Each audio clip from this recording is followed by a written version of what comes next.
नमस्कार.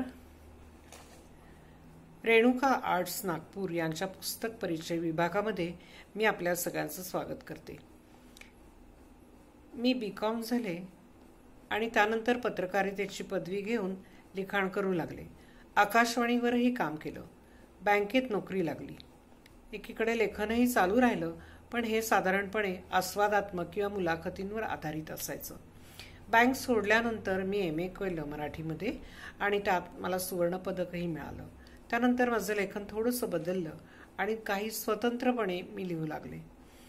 दरम्यान 4-5 पुस्तकं झाली. तर आता ह्या एका नव्या पुस्तकाचा परिचय, आमची शेती आमचे सोबती, यामध्ये तुम्हाला या सगळ्या शेतीतल्या ॲक्टिव्हिटीज दिसतील मुखपृष्ठावरती आणि तिथे काय काय होतं असंही बघायला मिळेल.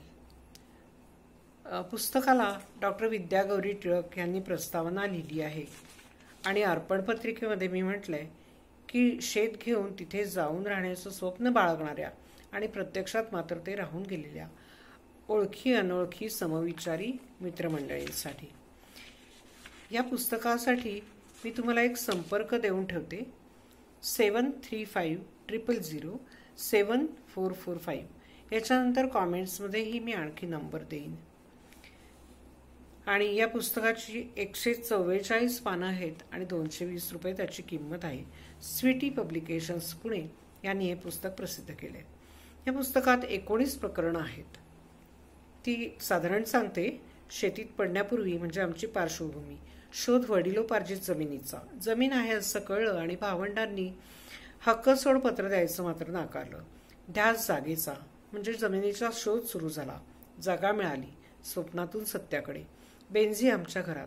शेत असणार म्हणजे राखणीसाठी कुत्रा असायलाच हवं, म्हणून बेंझीला आणलं आणि तिला पिल्लही झाली, ती आम्ही फ्लॅटमध्ये असतानाच. हे आमचे नवीन दोस्त.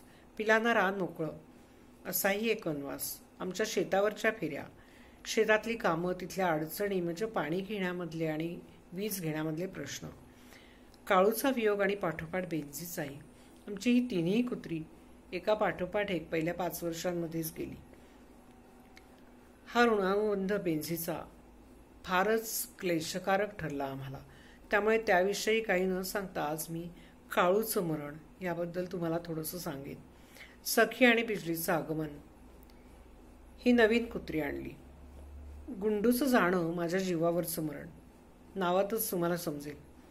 सुंदरी आणि मंदिरा, म्हशी आल्या, त्यानंतर गायी आल्या, शेतातलं पीक पाणी, आमचे पाहुणे, मारुतराव आणि सुदेश यांचा वावर म्हणजे आमच्याकडे काम करणारी मुलं आणि सध्याचे मदतनीस जे 4-5 वर्ष आमच्याकडे काम करतात. आतापर्यंत इतकंच. म्हणजे इतक्यात तरी आम्ही काही इथली जागा सोडून जाणार नाही. आता पुढे काय काय घडतंय ते बघू. आता काळूचा वियोग आणि लगेच बेंझीचाही. एक दिवस रात्री जेवण देत असताना तिकडे जायचं सोडून सगळी श्वानमंडळी गवताकडे गेली आणि जोरदार भुंकू लागली. काळूचा मात्र किंचाळ्याचा आवाज आला. सगळे परत आले आणि जेवायला लागले. काळूचं जेवणात लक्ष नव्हतं. तो अस्वस्थ होता.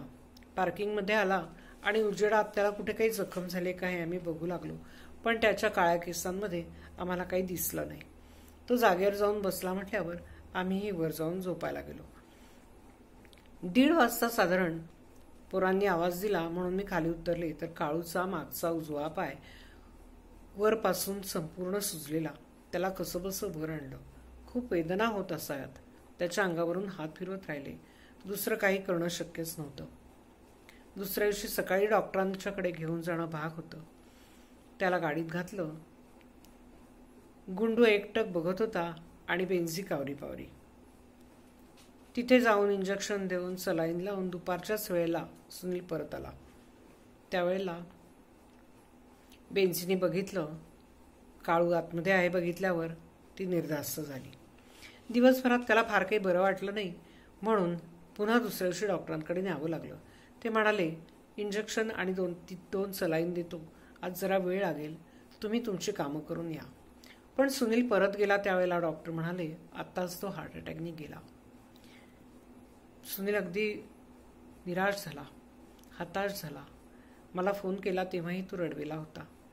मला असं वाटलं, माझ्या मनात जे आलं होतं की तू लवकर परत ये, मी तुझी वाट बघीन, हे मी त्याला का नाही बोलली, का मला असं वाटलंच नव्हतं. पण आता या बोलण्याला काही अर्थ नव्हता. त्याची तिकडेच सगळी व्यवस्था करून रात्री जरा उशिराने सुनील परत आला. बेन्झीने बघितलं, डिकीमध्ये काळू नाही हे बघितल्यानंतर ती हैराण झाली. गाडीच्या मागच्या दाराने आतमध्ये चढली, सगळीकडे वास घेऊन बघू लागली. पुन्हा ड्रायव्हरच्या सीटपाशी गेली.